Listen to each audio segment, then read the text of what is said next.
Chasing originality in what you create is just an endless loop. It just keeps going and going and going and going. And you will only get ever more frustrated pursuing originality to the ends of the earth, because you will find that you continue not to succeed. I've compared this before to when you buy a new car. Or rather, more likely buy an old car, a used car. You see on the road, suddenly, just how much of that same car there is out there. That's how it is when you're creating a piece of art, especially one that creates a demand for long-term investment. Like you're giving your time and attention to it over a long span. The longer that you have to sit with the project that you're putting a whole lot of work into, the more you're going to start noticing every piece of art around you that in any way resembles it.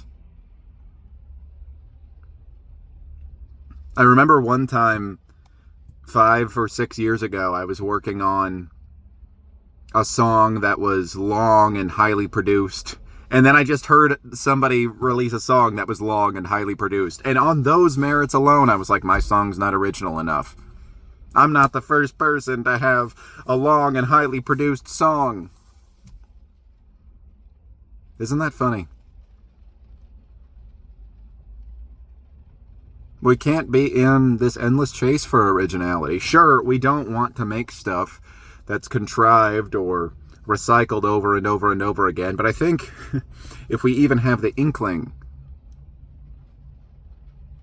that we're doing something that's totally been done before, we're going to naturally autocorrect to make it into something that hasn't been done in quite the same way before.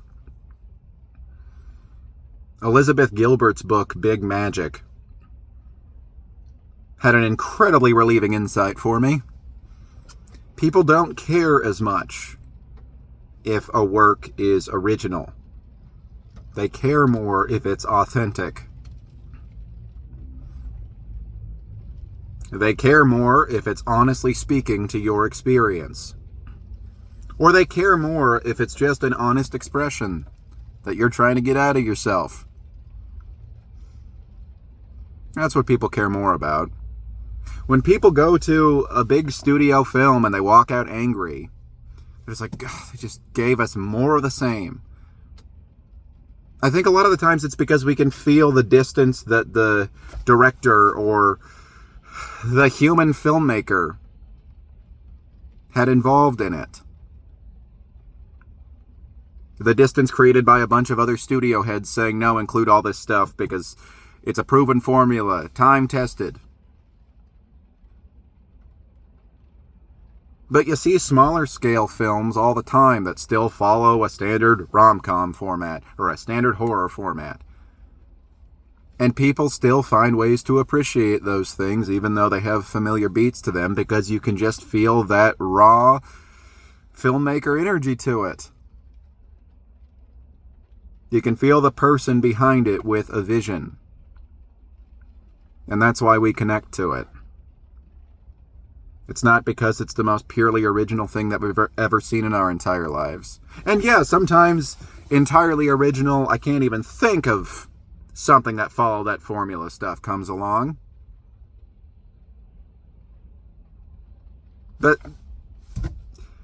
then other people at least get inspired by it often, and so then it just gets into the mix anyway of stuff that we've kind of seen in some fashion before.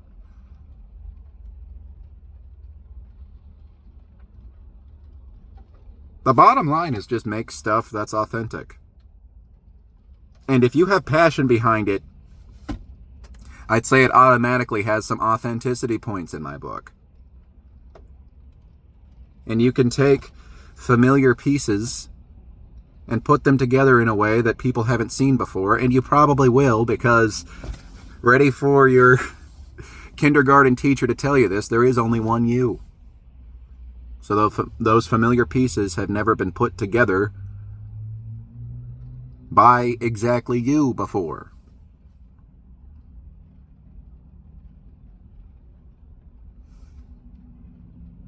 So it will have some originality to it.